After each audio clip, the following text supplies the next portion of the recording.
안녕하세요. 리서치 에이전트 맥킴입니다. 자, 2026년 새해가 밝았는데요. 올 한 해 우리 증시의 방향키를 주게 될 아주 중요한 5가지 핵심 뉴스를 짚어보려고 합니다. 사상 최대 수출 기록부터 시작해서 미국의 반도체 정책 변화, 정부의 파격적인 R&D 투자, 그리고 조선업에 찾아온 새로운 기회와 안정되고 있는 거시경제 지표까지 이 5가지 소식이 시장의 판도를 어떻게 바꿀지 지금부터 하나씩 깊이 파고들어 보겠습니다. 오늘 이야기 순서는 이렇습니다. 먼저 방금 말씀드린 5대 뉴스를 간단히 정리해드리고 이어서 우리 경제의 심장이라고 할 수 있죠. 수출과 반도체 펀더멘털을 자세히 뜯어보겠습니다. 그 다음엔 정부 정책과 핵심 산업의 동력을 살펴보고 금리 같은 거시 경제 환경을 점검한 뒤에 이걸 바탕으로 한 구체적인 섹터별 투자 전략까지 제시해드리고 마무리하겠습니다. 자, 그럼 바로 본론으로 들어가서 첫 번째 주제부터 살펴보겠습니다.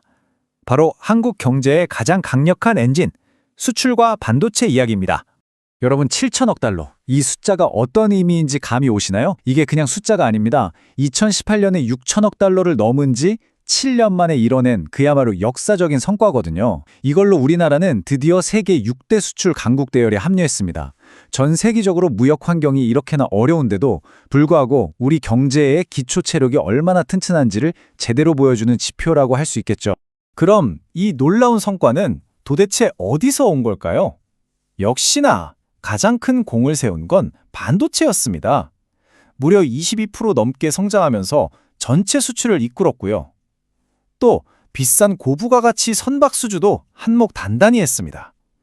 자동차 쪽도 재미있는데 미국의 관세 압박이 있었지만 하이브리드 차랑 중고차 수출로 돌파구를 찾으면서 리스크를 잘 관리했죠. 덕분에 무역 수주도 2017년 이후로 가장 큰 780억 달러 흑자를 기록하면서 경제 펀더멘털이 한층 더 탄탄해졌습니다. 다음은 반도체 시장의 지정학적 리스크, 이 부분을 한번 보죠. 미국이 삼성전자와 SK하이닉스의 중국 공장에 들어가는 장비 반입을 1년 더 연장해줬습니다. 그런데 여기서 아주 중요한 변화가 하나 있어요. 예전처럼 포괄적으로 유예해주는 방식이 아니라 이제는 매년 허가를 새로 받아야 하는 연간 면허 갱신제로 바뀌었다는 겁니다. 이건 뭐냐면 미국이 통제력을 더 강하게 주겠다는 뜻이긴 한데 이게 또 역설적으로 보면 말이죠. 미국 첨단 산업도 한국 반도체 없이는 돌아갈 수 없다는 상호 의존성을 스스로 인정한 셈이거든요. 화면에 보이는 이 문장. 공급자 우위 시장이 형성되면서 가격 결정권이 제조사에 넘어오고 있다. 이게 지금 반도체 시장 상황을 딱 한마디로 요약해주는 말입니다. 삼성전자가 세계 최초로 2나노 공정칩을 공개하고 차세대 메모리인 HBM4의 2026년 물량이 벌써 완판됐다는 소식 들어보셨죠? 이게 바로 기술력 차이가 얼마나 압도적인지를 보여주는 증거입니다. 이제는 물건을 사는 사람이 아니라 파는 사람, 바로 우리 기업들이 갑이 되는 시장으로 무게중심이 옮겨가고 있다는 거죠. 이건 곧 가격을 우리가 주도하고 엄청난 영업이익률을 기대해 볼 수 있다는 뜻이기도 합니다.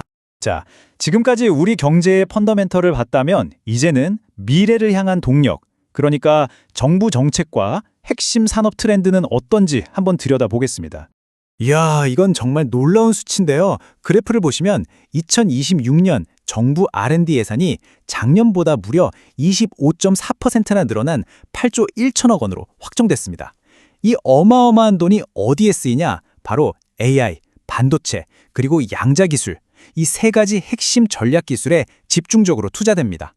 이건 그냥 돈을 늘린 게 아니라 국가의 명운을 걸고 이 3가지 기술에 집중 투자하겠다는 아주 강력한 신호로 봐야 합니다.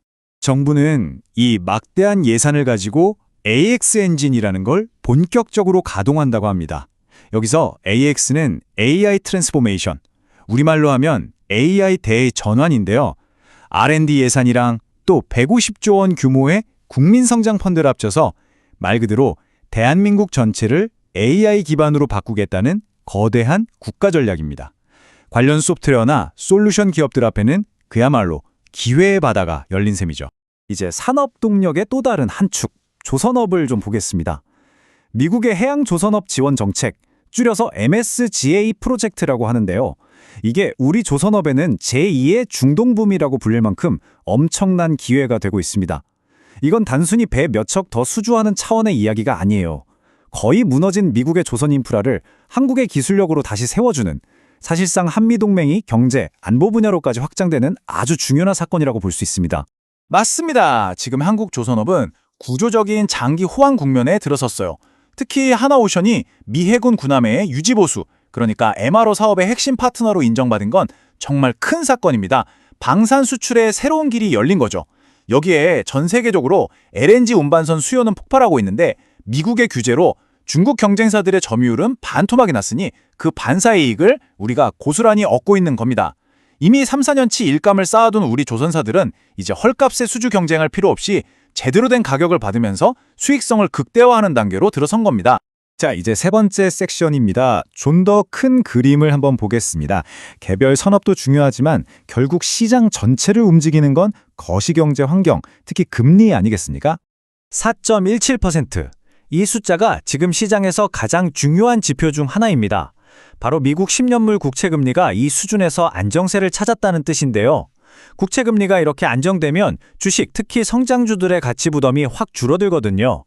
최근 연준 회의록에서도 금리 인하에 대한 긍정적인 분위기가 감지되면서 시장은 이제 긴축의 시대가 끝나가고 있다는 확신을 갖게 됐습니다. 이런 금리 움직임을 바탕으로 볼 때 2026년 시장은 전강 후강의 흐름을 보일 가능성이 아주 높습니다. 전강 후강이 뭐냐면 상반기에는 미국 경제가 좀 주춤하다가 하반기에 강하게 반등하는 걸 말하는데요. 상반기에 경기가 좀 둔화되면 오히려 연준이 금리를 더 내릴 명분이 생기게 되고 그 유동성의 힘으로 하반기에는 시장이 강하게 치고 올라가는 시나리오가 예상됩니다. 그리고 시장의 또 하나의 청신호가 켜졌습니다. 그동안 경기 침체의 신호탄으로 여겨졌던 장단기 금리 역전 현상, 그러니까 10년물 국채금리가 2년물보다 낮아지는 현상이 드디어 해소됐다는 건데요. 이걸로 하드랜딩, 즉 경착륙에 대한 공포가 크게 줄었고요. 이제 시장은 경제가 부드럽게 안정되는 소프트랜딩 시나리오에 대한 기대감에 점점 더 높여가고 있습니다. 자, 그럼 지금까지 분석한 내용들을 바탕으로 우리 투자자분들이 가장 궁금해하실 부분이죠. 그래서 어디에 투자해야 하는가? 구체적인 섹터별 전략으로 들어가 보겠습니다. 이 표를 보시면 한눈에 들어오실 텐데요. 가장 전망이 밝은 섹터는 역시나 반도체, 그리고 조선, 방산입니다. 매우 긍정적이죠? 반도체는 HBM4 완판과 2나노 기술력이, 조선은 MSG가 프로젝트와 MRO 사업이 강력한 모멘텀입니다. AI 소프트웨어는 정부의 R&D 예산과 AX 전환 정책의 수혜를 직접적으로 받을 거고요. 자동차는 관세 리스크가 줄고 하이브리드 수요가 늘어서 긍정적입니다. 그리고 데이터 센터 증설 때문에 구리 가격이 오르면서 전력망이나 소재 관련 섹터도 눈여겨봐야 합니다. 조금 더 구체적인 전략을 말씀드릴게요. 반도체는 이제 그냥 메모리 반도체가 아니라 2나노 같은 최첨단 공정 기술이나 고성능 패키징 기술을 가진 기업에 집중해야 합니다. 조선 쪽은 새로 배를 만드는 것보다 이익률이 훨씬 높은 MRO, 그러니까 유지보수 관련 사업을 하는 기업들을 주목할 필요가 있고요. AI 분야에서는 정부 예산이 투입되는 저전력 AI 반도체를 설계하는 팹리스 기업들을 잘 찾아봐야 합니다. 마지막으로 만약 미국 국채 금리가 4.1%대에서 안정적으로 자리를 잡는다면 그때는 레버리지를 활용해서 기술주 비중을 공격적으로 늘리는 전략도 충분히 고려해 볼 만합니다. 오늘 전해드린 내용은 최신 정보를 바탕으로 한 분석이지만 특정 종목에 대한 매수나 매도 추천은 절대 아닙니다. 모든 투자의 최종 결정과 그에 따른 책임은 투자자 여러분 각자에게 있다는 점 꼭 기억해 주시길 바랍니다.